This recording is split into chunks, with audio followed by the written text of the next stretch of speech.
السلام علیکم دوستو، اپنی گزشتہ ویڈیو میں ہم نے آپ کو 557 قبل مسیح سے 268 عیسوی تک عراق میں ہونے والی جنگوں اور حکمرانوں کے بارے میں بتایا تھا۔ آج کی ویڈیو میں ہم آپ کو شام کی بادشاہی اور حجاز کی امارت کے بارے میں بتائیں گے۔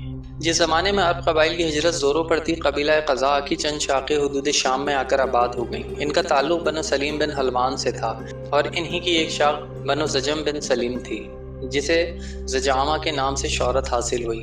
قزاع کی ایک شاخ کو رومیوں نے سرائے عرب کے بدوؤں کی لوٹ مار روکنے اور فارسیوں کے خلاف استعمال کرنے کے لیے اپنا ہمنوا بنایا اور اسی کے ایک فرد کے سر پر حکمرانی کا تاج رکھ دیا۔ اس کے بعد مدتوں ان کی حکمرانی رہی۔ ان کا مشہور ترین بادشاہ زیاد گزرا ہے۔ اندازہ کیا گیا ہے کہ زجامہ کا دور حکومت پوری دوسری صدی عیسوی پر محیط رہا۔ اس کے بعد اس دیار میں آل غسان کی آمد ہوئی اور زجامہ کی حکمرانی جاتی رہی۔ آل غسان نے بنو زجم کو شکست دے کر ان کی ساری قلمرو پر قبضہ کر لیا۔ یہ صورتحال دیکھ کر رومیوں نے بھی آل غسان کو دیار شام کے عرب باشندوں کا بادشاہ تسلیم کر لیا۔ آل غسان کا پائے تخت دمتل جندل تھا اور رومیوں کے اہلکار کی حیثیت سے دیار شام پر ان کی حکمرانی مسلسل قائم رہی تاکہ خلافت فاروقی میں 13 ہجری میں یرموک کی جنگ پیش آئی اور آل غسان کا آخری حکمران جبلہ بن ایہم حلقہ بگوش اسلام ہو گیا، اگرچہ اس کا غرور اسلامی مساوات کو زیادہ دیر برداشت نہ کر سکا اور وہ مرتد ہو گیا۔ یہ بات تو معروف ہے کہ مکہ میں آبادی کا آغاز حضرت اسماعیل علیہ السلام سے ہوا۔ آپ نے 137 سال کی عمر میں وفات پائی اور تاحیات مکہ کے سربراہ اور بیت اللہ کے متولی رہے۔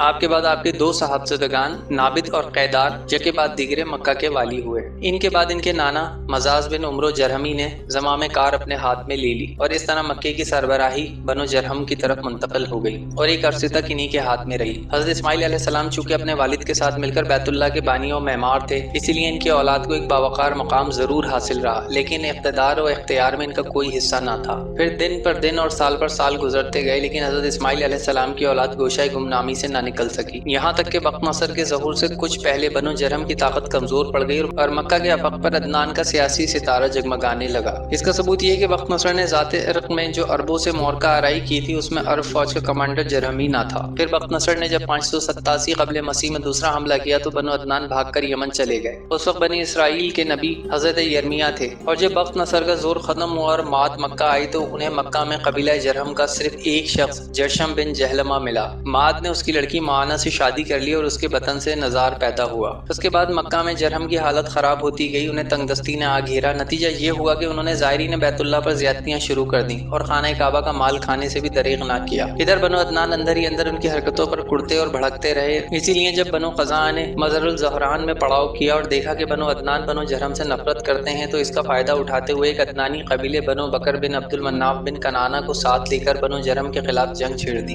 اور انہیں مکہ سے نکال کر اقتدار پر خود قبضہ کر لیا۔ یہ واقعہ دوسری صدی عیسوی کے وسط کا ہے۔ بنو جرہم نے مکہ چھوڑتے وقت زمزم کا کنواں پاٹ دیا اور اس میں کئی تاریخی چیزوں کو دفن کر کے اس کے نشانات بھی مٹا دیے۔ محمد ابن اسحاق کا بیان ہے کہ عمرو بن حارث بن مزاز جرہمی نے خانہ کعبہ کے دونوں ہرن اور اس کے کونے میں لگے ہوئے پتھر حجر اسود نکال کر زمزم کے کنویں میں دفن کر دیا اور قبیلہ بنو جرہم کو ساتھ لے کر یمن چلا گیا۔ بنو جرہم کو مکہ سے جلا وطنی اور وہاں کی حکومت سے محروم ہونے کا بڑا خلق تھا، چنانچہ عمرو مذکورہ نے اس سلسلے میں یہ اشعار کہے: لگتا ہے ہجوم سے صفا تک کوئی آشنا تھا ہی نہیں، اور نہ کسی قصہ گو نے مکہ کے شبانہ محفلوں میں قصہ گوئی کی۔